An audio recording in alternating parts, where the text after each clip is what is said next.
Hey, time for another out of this world story from our space. I think I screwed up, or the cake. I 32 male have been married to my wife 30 female for 5 years, and it feels like in the last year she's become a complete stranger. We were both established when we met, and at first it felt like we shared the same values. I went to a trade school and learned a very technical job. I worked crap entry-level jobs before I proved myself and built a reputation in coding to the point where my references trumped my education. My wife has a graduate degree and works in a management position. This created a bit of what I thought was friendly tension at the time early on. I complained about middle management. I saw them as roadblocks between me and finishing tasks. My wife saw middle management as necessary for directing personnel and resources. Personally, I was stuck with a bad string of middle managers that thought code developers were modular and replaceable. They set unreasonable deadlines, promised features to clients, and created scope creep every time I told her about the next boneheaded thing my manager instituted. She always took his side note. She never met him. He sees things you don't. She says after about a year of dating, I learned to stop telling her about my day at work if it doesn't involve days off or raises. I always felt like she resented the fact I didn't go back to school for a 4-year or graduate degree. She pushed about it early on before marriage, but when I broke down the loans and debt, she dropped it. She was relatively debt-free when we married, as I was. As I said, we were pretty close in earning power as well. About 2 years ago, I started working for a company that had an owner that talked to me directly. He saw value in me and my potential. I now make 50 more than my wife, and my manager is a guy that works well with me while not a technical lead. He embodies what a Scrum Master should be. I would say he knows how to stay out of my way, but that makes it sound adversarial. He's a great supervisor. The first 4 years of marriage went great overall. I didn't complain about managers from work, and she didn't push me to dump thousands into a piece of paper and debt. We had fun, went on date nights several times a month, shared hobbies, cooked together, read books together, and watched movies together. When the first lockdown hit, we both worked from home. Our house is really nice with 3 spare bedrooms, for if we eventually had kids, one was already converted into an office for me. And when the lockdown started, we converted the second into an office for her.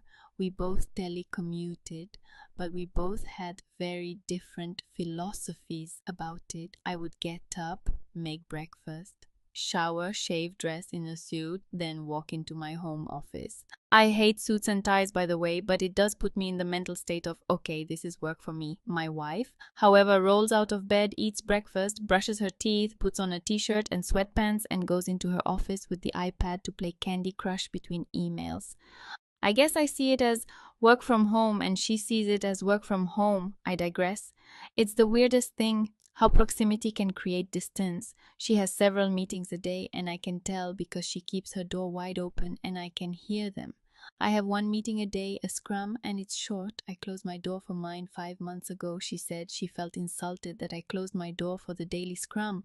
I explained it for peace and to keep my mind focused on work. She said she felt like I was hiding something. I tried to keep up our hobbies together, but she brushed it off as we see each other all day as it is. I should have pressed, but I didn't. I treated the lockdown as temporary, and maybe I shouldn't have. It got really bad when her company instituted a partial office reopening. She jumped at the chance to be part of the 50 of the company, back in the rearranged office to allow social distancing. I don't blame her. I miss working at the office too, but my company hasn't opened up the offices yet. And as long as I have access to my dev environment, it really isn't needed. I think several of her other co-workers got into her head. She should stay after work to hang out with them, have drinks at a co-worker's place. I pressed, and wanted to know more, but she was secretive and guarded. She became colder and colder too. It felt like I had a roommate and not a wife at that point. Last month on a weekend, she put her old iPad on the desk and said, "Can you wipe this? I want to gift this to my niece." I shrugged. I often do that sort of thing for the family and didn't think much about it off. She went to another company gathering and I switched on the iPad. Maybe my wife was becoming so brazen. Maybe she thought I wouldn't check it and just do a factory reset. The point is, I checked it and saw her messages, app pics, videos. I'm with her boss. They've been having an affair for 2 months. I can't describe the feeling in my veins. It was like blood turned to ice. It reminded me of the scene in Equilibrium where the polygraph flatlined. I copied everything, packaged it into cloud storage I used for dev projects separate from work, and started looking for a lawyer. I didn't confront it first because I wasn't sure what I would do. The new sensation in my body felt like I was both numb and walking through water. She didn't notice or didn't care. By that point, we were already dead bedroom. We were really in the roommate stage. I guess I contacted a lawyer and he wanted to keep investigating and me to keep my mouth shut. He suggested I get a private investigator and suggested a good one for the last 4 weeks. We were gathering evidence and he was preparing the filing for divorce. Be patient, he kept telling me, and my ice-filled veins. And her indifference made it easy at first. Yesterday, my lawyer told me he had the filing almost ready. Our state is at fault. And the PI got photos, videos, plus the text. It was pretty much a slam dunk then. Last night, I don't know what happened to me, but the ice turned to fire. She came home late, of course, and I don't even remember what she said to me, but I went off. I said I hoped it was worth effing her boss. She turned mean, nasty, and vindictive, she said. I wasn't there for her emotionally. I was just lounging all day at home. Even if I was earning the lion's share at home, I wasn't intellectually stimulating. Even though I worked a highly technical job, I told her I had a lawyer, and she laughed. She said my bluff was pathetic. There was no way I was leaving her, that even if I divorced her, she would get half my paycheck if I stayed with her. At least I would get to occasionally have sex, so I shouldn't mess this up. She was a different person, I said to her. That's not a marriage. She laughed again. Honey, this is the 21st century. A woman can have her cake and eat it too. She laughed again and she went to bed. I emailed my boss and said I needed a week off to handle a family issue. He of course granted it. I slept on the couch in my office this morning. She left as I was getting dressed and only said, "Don't wait up." I went to my lawyer's office and he said he had the papers ready. He had a process server with him and asked how I wanted the paper served. I told him my lawyer, bless him, laughed and said, "You better not. I've had so many people want to do a cutesy or revenge serving, and I always talk them out of it. Judges don't have a sense of humor." He told me this could cost me alimony or assets. I didn't care.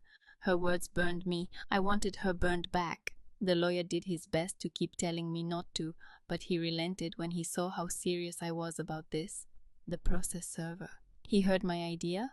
He laughed as well and said, "You're my hero. I had to special order something with a rush cost, send the process over to pick it up and deliver that with the papers to my wife's work." The process server told me what happened when he was done. He said he had to. He said he showed up at her office with the large box and papers. He found my wife talking and laughing with a group of co-workers and friends and asked her name. She confirmed and asked what it was about. He put the box on a nearby desk and opened it. It was a cake one that you could get a custom image printed on and frosting. I didn't even know it was a thing until this morning. The image was an image of my wife and her boss, in an embrace, clothed but obvious, what they were doing with the words, "Here's your cake, eat it," piped an icing above the image processor. "Put the papers next to the cake on the table. You've been served," he said. What happened next was a loud screech from her. At least 8 people in the office saw the cake. My wife freaked and swatted the large cake box off the table where it fell on the carpet. But with the image still visible, several of her co-workers started berating her and she started crying and screaming. The process server took a hasty retreat. My phone blew up and I just kept sending her to voicemail. I don't bother reading her texts. She hasn't come home, but her mother texted me saying she's going to stay over there for now. The euphoric rush of the cake felt great, but as the hours pass, I'm considering my lawyer's words. Now, did I play this up? Let's check in on the update. I'm overwhelmed with all the support I've gotten in the past week. I'm still off from work, but my boss decided to give me 2 weeks instead of the one I requested. Good man. He is. I've already split our savings in half, put my half in an account in my name, and changed autopay for the mortgage, credit freezes, etc. Everything my lawyer advised me to do with the household funds.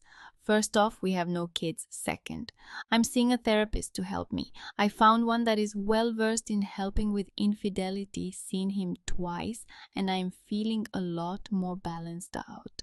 Still some weird low points, but nowhere near the same amount of swing between the two after the cake stunt. I'm definitely taking my lawyer's advice on anything from this point forward, he said. You can be happy or you can be right in regards to taking his advice. And I get that. Now he told me that if my wife wants to return home, that I'm not legally allowed to kick her out. But I should record all interactions with her. She's not staying at home again. Still at her mom's, but she did want to come by Saturday to talk. My lawyer told me I could, but said he would prefer if she wants to talk to have it done at his office with her own lawyer present. As well as himself, I presented this to her in email, of course, and she responded that she didn't have a lawyer, my lawyer said, barring showing up at his office, have witnesses and record the meeting. I let my wife know this was my condition to talking with her. She actually accepted. So I had 2 mutual friends come in, all 3 of us with our phones on the table ready to record. She came in and tried to give me an awkward hug, but I just held my hand up and the phone started to record. As the 4 of us sat down at the kitchen table, she was actually apologetic. She said she felt like she was watching a movie versus being in charge of her life, but it felt thrilling, and with a rush she asked if I wanted to know why I said I really didn't care at this point. She felt that she owed that much to me and told me. She said that when she started going back to the office, when it reopened, she got really close to 3 female co-workers, each a few years older than her, and 2 of them divorced. She said they wormed their way into her head, told her about how she's owed more than she's getting. They asked her constantly about her home life. The ringleader apparently was psychoanalyzing me for my wife's stories. My wife told them about my issues with managers back in my early career, and the ringleader took this to mean I'm threatened by educated people.